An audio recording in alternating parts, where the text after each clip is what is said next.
Marketing Square. Bienvenue sur Marketing Square, le rendez-vous du gros marketing. Le gros, c'est un marketing qui sort des clous, qui se réinvente, qui se renouvelle. C'est aussi un mindset qui repose sur l'envie de se dépasser, de se détacher de ses opinions une bonne fois pour toutes et d'apprendre en continu. Si tu te reconnais dans cette description, que tu sois débutant ou expert, abonne-toi. Ce podcast va devenir ton meilleur allié. Vous souhaitez augmenter vos conversions et décrocher plus de rendez-vous? J'ai un secret à vous révéler. L'extension Refer se connecte partout où se trouvent vos prospects. LinkedIn, HubSpot, Salesforce. En un clic, activez le bouton magique Rencontrer et laissez Refer identifier les meilleures personnes pour vous présenter. Placez le meilleur de la technologie au service d'une meilleure prospection. Découvrez Refer sur refer.social ou cliquez sur le lien dans la description. Bonjour à tous et bienvenue dans ce nouvel épisode de Marketing Square. Aujourd'hui, on va parler d'une nouvelle profession qui a émergé, pas si nouvelle que ça peut-être, en tout cas c'est Maxime Wiedemann de Cellci qui va venir nous raconter qu'est-ce que le CRO. Salut Maxime, bienvenue. Salut Caroline et merci de me recevoir, je suis ravi d'être là.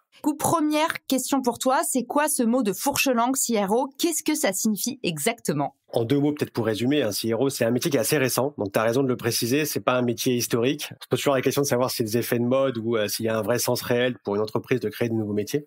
Ça, c'est un métier assez récent qui est devenu un peu incontournable dans les entreprises qui cherchent à faire une croissance durable et rentable. Et vu le contexte économique qui est pas simple, tu vois, selon les boîtes, avec plus de difficultés d'investissement, plus de difficultés de développement, ces dernières années, le fait d'avoir quelqu'un dans l'entreprise qui est garant de cette croissance durable et rentable, c'est devenu vraiment critique. Donc ça, c'est déjà juste pour expliquer. Et après, ça rassemble de manière très concrète les métiers du marketing et les métiers business, que ça soit des métiers d'acquisition, des sales, des accounts exécutifs, des SDR, des BDR selon les secteurs d'activité, et tous les métiers également qui génèrent du revenu sur une base client, donc tout ce qu'on appelle le customer success.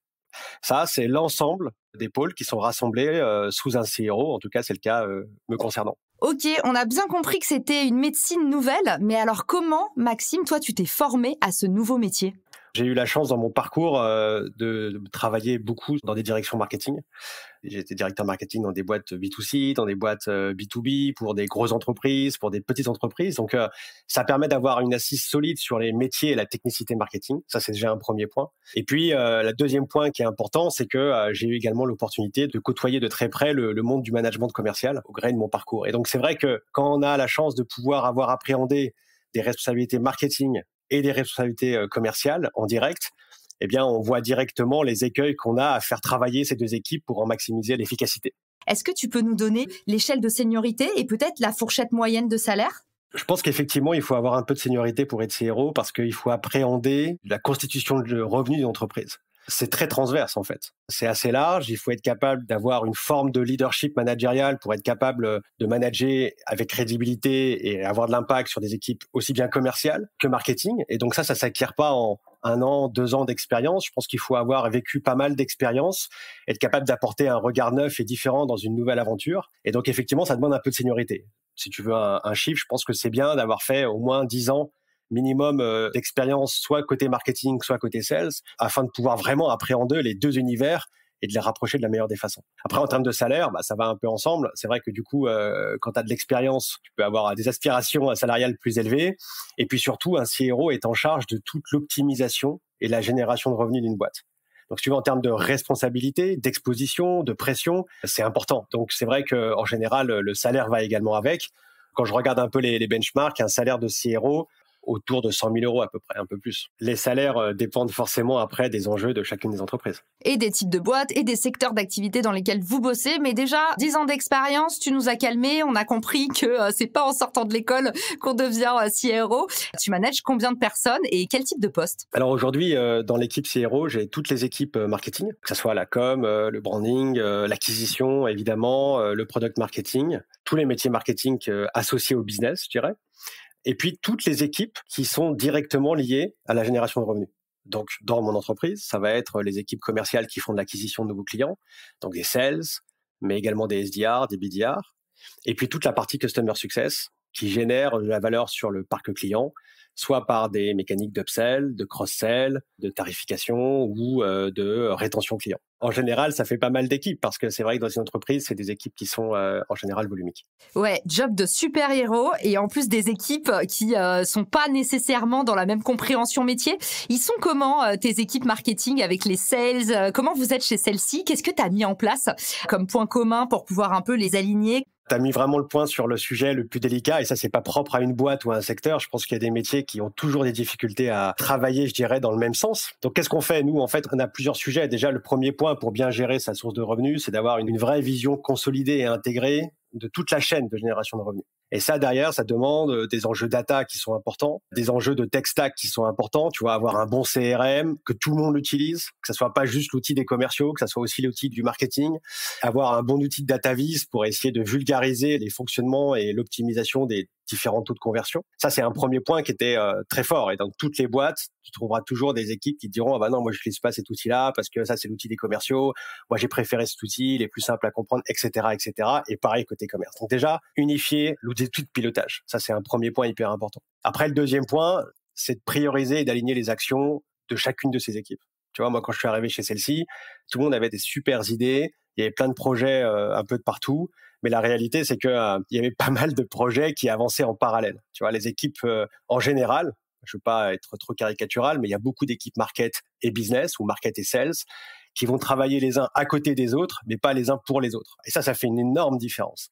Donc, faire en sorte que tout le monde, quitte à couper des projets, mais que tout le monde soit à 100% focus sur les quelques projets, tu vois, nous on appelle ça les top 5 projets du semestre et on aimerait faire beaucoup plus, mais on peut pas toujours, tu vois, mais s'assurer qu'en tout cas ceux-là on les réussisse et que tout le monde dans les équipes ait un objectif et un impact sur ces projets-là. Ça c'est un deuxième axe fort et puis enfin le dernier point pour conclure sur ta question, c'est tester, évaluer, améliorer et recommencer, tu vois. Et ça, dans CRO, tu as le Chief Revenue Officer, mais tu as aussi, c'est les mêmes acronymes que Conversion Rate Optimization, et c'est exactement ça, tu vois. C'est-à-dire qu'il faut toujours avoir un regard neuf sur ce qu'on fait et éviter le côté, bah non, ça, on l'a déjà fait, ça marche pas, ou ouais, ça marche bien, on le fait depuis 5 ans, il faut arrêter, il faut pas toucher. Toujours être capable d'être challengeant là-dessus. Parce qu'on trouvera toujours des pistes d'optimisation. Et je retiens vraiment que tu nous as dit, en fait, le hack suprême, c'est moins mais mieux. Si tu veux que les gens ils bossent mieux ensemble, donne-leur vraiment, mieux vaut peu d'objectifs communs, mais qu'ils aient tous les mêmes objectifs. Comme ça, on est sûr qu'ils avancent dans le même sens. Et Maxime, justement, toi qui as une mission aussi globale, ça me donne envie de te demander là comme ça à chaud. Toi, en termes d'acquisition, en termes de vente, en termes de communication, marketing, c'est quoi tes best practices sur cette année? Qu'est-ce que tu retiens? Le premier, c'est d'avoir vraiment lancé une grosse initiative, justement, CRO sur le site web. Donc, tu vois, d'essayer d'aller gratter des points de conversion sur chacune des pages visitées, de retravailler vraiment ça. Le site web était assez récent, il marchait bien. Et ça, on a gratté des points de conversion incroyables. Et vu les volumes, ça va très vite. Tu vas chercher quelques dixièmes de points de conversion et forcément, ça a un impact très fort. Tu mentionnes un CRM, ça m'intéresse de savoir. Du coup, celle-ci, vous êtes vous-même un CRM. Est-ce que vous passez par vous-même? Est-ce qu'il y a d'autres petites choses dans ta boîte à outils? Dis-nous un peu les outils que tu utilises pour cette étape 1. C'est vrai que j'aurais mauvaise grâce à ne pas utiliser notre propre CRM parce que je pense qu'on est plutôt dans la target de notre marché, si tu veux. Donc ouais, je te confirme qu'on utilise celle-ci en interne et celle-ci a l'avantage d'être une solution très intégrée. Donc tu vois, on peut faire du marketing dessus, on peut faire de la gestion de pipeline, on peut gérer de la facturation. Donc on a une vision intégrée de la data et ça c'est plutôt un avantage et c'est ce qu'on fait. Ça c'est plutôt le socle, si tu veux, notre génération de business. Après pour travailler ensemble, on utilise beaucoup Notion. Là en début d'année, on a eu une grosse initiative pour aligner les équipes en construisant des OKR communs. Tu vois, on y a passé un peu de temps, mais c'était vachement important parce que ça nous a permis de lancer le premier semestre avec justement le top 5 des projets sur lesquels on veut bosser et quelle contribution chacun a sur ces projets. Donc là, on a construit tous nos OKR dans Notion. OKR, pour ceux qui se posent la question, je vous renvoie vers mon épisode du glossaire où on vous explique c'est Objective and Key Result. Donc c'est en fait comme ça que tu définis un petit peu les mini-objectifs qui vont te permettre d'assurer ton objectif mensuel, annuel, mais à plus grande échelle. C'est un peu ça. Exactement. Et donc du coup, ça nous permet d'avoir une maîtrise de l'exécution beaucoup plus efficace en fait, tu vois. Hyper clair. Et puis tu avais une deuxième partie aussi. Ouais, donc c'est une deuxième initiative qui est très importante, qui est un peu plus transversale. On a repris en fait tout le parcours de génération de revenus, vraiment de la génération de leads jusqu'à la partie création du client, si tu veux. Et sur chacune des étapes, à chaque moment où on a une fuite de revenus, On a retravaillé chacun de ces points de passage pour l'optimiser, pour l'améliorer, pour essayer de comprendre pourquoi est-ce qu'on avait une fuite de revenus à ce moment-là et d'essayer d'aller chercher des points d'optimisation du taux de conversion tout au long du parcours. Et ça a demandé d'avoir déjà une vraie compréhension de la chaîne, un premier sujet qui est un vrai défi, et puis d'avoir une vraie transversalité pour que chacun s'approprie ce funnel de conversion, qui n'est pas qu'un sujet marketing ou qu'un sujet sales, mais qui est bien un sujet de l'ensemble de la chaîne de génération de revenus. Comment tu fais? Alors, tu nous parles de chaîne, de génération, de valeur. T'as mis qui autour de la table? Comment est-ce qu'on analyse la exit rate, les gens qui partent du site? C'est quoi les outils que t'as mis? C'est quoi la méthode, là, comme si on était au-dessus de ton épaule? La première chose, c'est qu'il a fallu redéfinir un peu des indicateurs communs. Quand je suis arrivé chez celle-ci, je pense que la notion de taux de conversion, il y avait 10 personnes qui en parlaient, 10 personnes qui avaient des définitions différentes, quoi. Plus ou moins bonnes, d'ailleurs, hein. Chacun a une pertinence dans la façon qu'il a de calculer des taux. Mais ça, déjà, il a fallu faire un vrai travail de nomenclature, se remettre d'équerre sur c'est quoi le vrai indicateur qu'on veut suivre et puis comment on arrive à le mettre en data vise pour pouvoir le suivre le plus régulièrement possible et de manière le plus démocratique possible. Ça, c'est hyper important également de partager la donnée. Et ça, c'est aussi un point dans beaucoup de boîtes. Certains taux, certains résultats sont l'ownership ou la propriété de tel ou tel manager. Alors qu'en fait, c'est hyper important, au contraire, que ce soit des bons ou des mauvais résultats, de les partager pour que chacun en prenne conscience et que chacun s'approprie ce résultat. Donc, on a fait un gros travail là-dessus sur la data et sur les outils qui permettent de sous-tendre cette data. Ça, c'est déjà un premier point avec un vrai travail de langage commun. Comme je te disais, on a fait un gros travail de priorité dans les projets qu'on mène. Moi, j'avais trop de projets côté marketing qui étaient hyper pertinents sur le principe, mais dont l'exécution ne pouvait pas aller jusqu'au bout parce que soit on n'avait pas les moyens côté marketing de le faire parfaitement, soit côté sales, ils n'avaient pas la bande passante pour bien le recevoir et bien en tirer de la valeur, si tu veux. Donc, on a fait un gros travail de priorité et on a coupé plein de projets, franchement, beaucoup. J'espère qu'on pourra les relancer, mais dans un cadencement qui sera différent pour avoir plus de focus. Et puis enfin, et ça c'est important et c'est un enjeu managérial, c'est de réussir à garder un regard neuf. Je te l'ai un peu évoqué aussi au fur et à mesure du podcast, mais ça je pense que dans toutes les boîtes, tu vas trouver des personnes qui sont convaincues de ce qu'ils font est parfait, ou alors convaincues que telle ou telle chose n'est pas possible. Et en fait, quand tu arrives à le démontrer, à le tester, à avoir des résultats probants, ou en tout cas des débuts de résultats, tu arrives en général à bousculer un peu des certitudes et ça fait beaucoup de bien.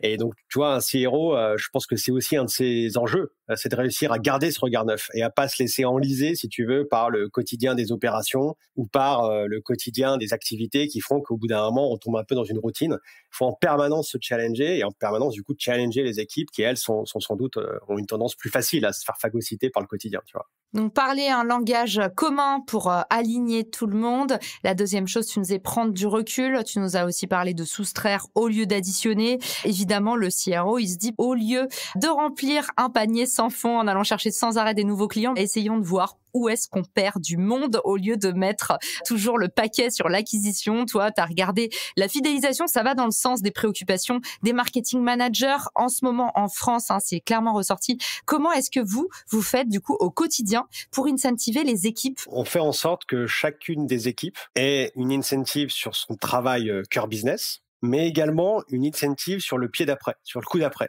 Je te donne un exemple. Si mon job, c'est de générer des leads pour que ces leads se transforment en démonstration avec un sales et puis enfin en closing, eh bien, ceux qui génèrent des leads sont incentivés sur le nombre de leads, mais évidemment aussi sur le coup d'après, c'est-à-dire le nombre de démos. Ceux qui génèrent des démos sont incentivés sur le coup d'après, c'est-à-dire le nombre de closings générés. Ceux qui font du closing et génèrent des nouveaux clients sont incentivés sur le coup d'après, c'est-à-dire quel upsell ou quelle valeur on va générer sur ce client que moi, le commercial, j'ai rentré, etc., etc. Et si tu veux faire en sorte de casser un peu les silos, déjà par l'incentive, et tu as raison, c'est un point hyper important forcément. Il y a les objectifs, il y a aussi la façon de rémunérer ou en tout cas d'incentiver les équipes et d'essayer d'avoir toujours ce regard sur ce qui se passe après moi en fait. Et ça, c'est quelque chose qu'on a mis en place et qui marche super bien parce que du coup, il y a une vraie volonté d'aller travailler avec l'autre et pas juste à côté de l'autre quand je dois remplir mon objectif. Génial. Et Maxime, j'espère que cet épisode aura donné envie aux auditeurs d'aller découvrir ce que vous faites. Vous êtes une très belle boîte située à La Rochelle, une équipe de gens formidables. Donc, je les invite à aller regarder ce que vous faites. Vous avez une solution en plus intégrée qui répond à tous les besoins, je pense, des entrepreneurs, des marketing managers, des solopreneurs qui veulent aussi se structurer. Maxime, où est-ce qu'on peut t'écrire? Et dis-nous aussi s'il y a des opportunités de carrière ou ce que tu veux chez celle-ci qui pourrait intéresser nos auditeurs. Écoute, je suis ravi d'échanger, de retrouver tous les auditeurs intéressés sur LinkedIn. Mon profil est plus couvert à l'échange et au partage d'expériences, donc avec un grand plaisir. Et le LinkedIn de Celle-ci est également très disponible et je te confirme qu'on est toujours dans une phase de développement importante. On est effectivement basé historiquement à La Rochelle, mais on est aussi à Bordeaux, on est aussi à Barcelone. Donc il y a plein d'opportunités et on a une phase de développement qui est très forte. Donc forcément, on cherche beaucoup de talents et je suis certain qu'il y en a beaucoup qui nous écoutent. Donc ravi de pouvoir continuer d'échanger avec ceux qui sont intéressés par la suite. Bravo pour votre réussite. Un grand merci d'être venu ambiancer nos auditeurs dans cet épisode et je vous dis à tous à très vite pour un nouvel épisode. Ciao! Si cet épisode te plaît, tu peux le partager en me taguant ou lui laisser 5 étoiles sur Apple Podcasts. Marketing Square.